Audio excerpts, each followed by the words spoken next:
In this section of the video series, we talk about the equations over a finite field.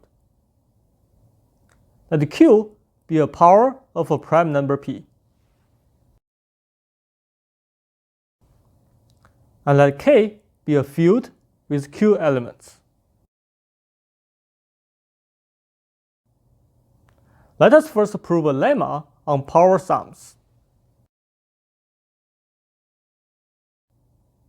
Let U be a non-negative integer. Then the sum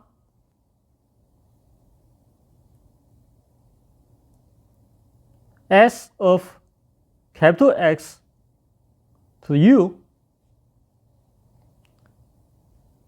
defined as the sum of all little x to the U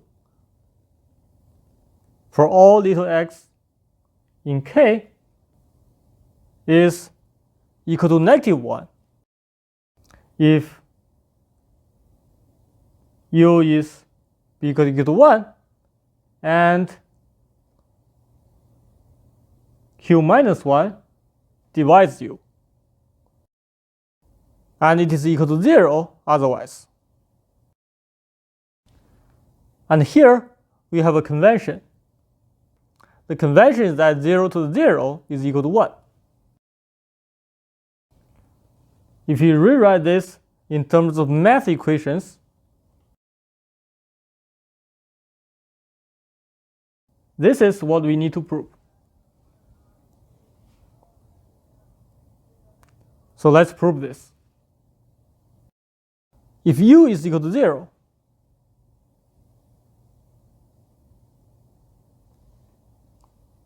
then S of x to 0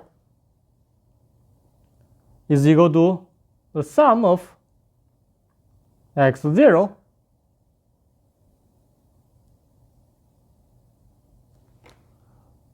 where x ranges over k.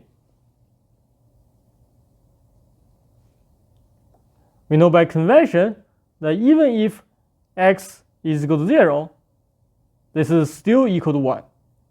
So every summand here is 1. So this is precisely the cardinality of K.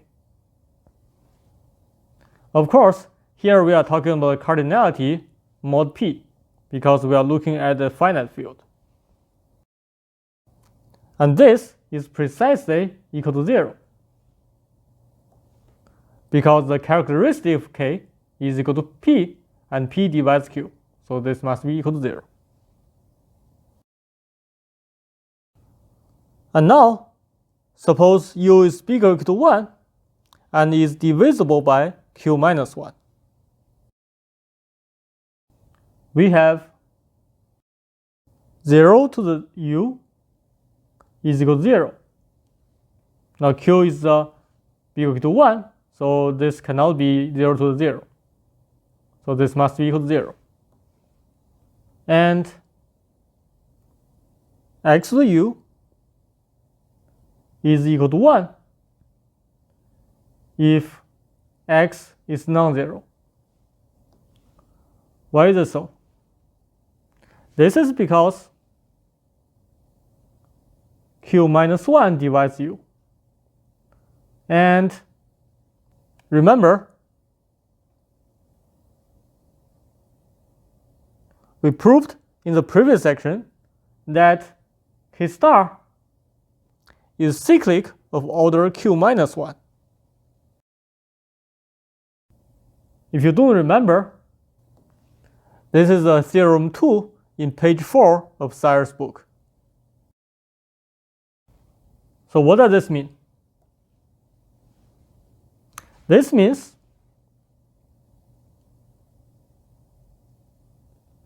that in this case, S of x to U must be equal to Q minus 1 times 1. Because for any x not to 0, x to U is equal to 1. And how many non-zeros are there? There are precisely Q minus 1 non-zeros. And this is equal to minus 1 mod p, because q times 1 is divisible by p, so it's 0. So the only remaining part is just this negative 1. And this proves this case. Finally, it remains to treat the case when u is a positive integer and not divisible by q minus 1.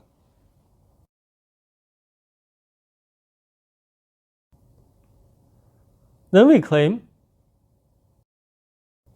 that there exists an element in K star such that the element's used power is not equal to 1. Why is this true? This is true because we can just take this element y to be the generator of K star. Recall that K star is a cyclic subgroup of order q minus 1. Again, this is page 4 of Sayre's book, Theorem 2. So we just take this y be a generator of K star. Then y to u must not be equal to 1, because y to u being 1 will imply that q minus 1 divides u. By the definition of order. But here we assume that q minus 1 does not divide u. Therefore, the generator y to the u's power cannot be equal to 1. And this verifies the claim. With this claim in hand, we can finish the proof. Now, S of x to u, by definition, is the sum of x to u, where little x is in K. Now, because 0 to u, in this case, because u is equal to 1, 0 to u is equal to 0.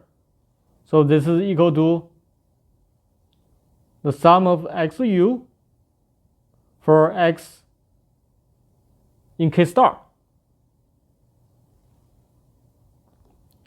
And now, here's the magic trick.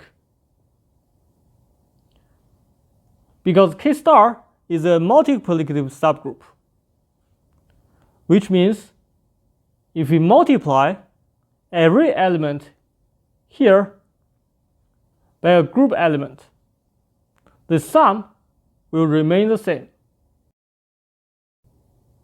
Because the left multiplication by a group element is a bijection from this group to itself. So these two sums are the same. And this guy, if you pull out y to the u, you see that this is precisely y to the u times s of x to u. So from this equation, we have 1 minus y to the u times s of x to u equal to 0.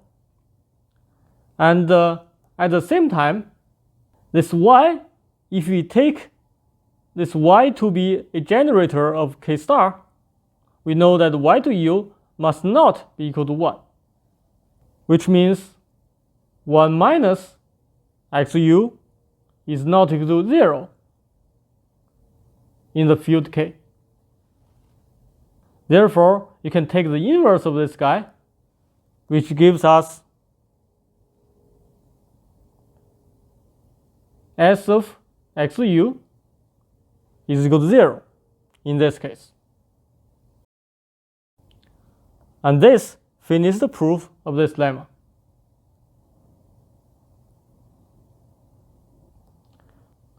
We have shown in the case when u is equal to 1 and q minus 1 divides u, we have the sum is equal to negative 1.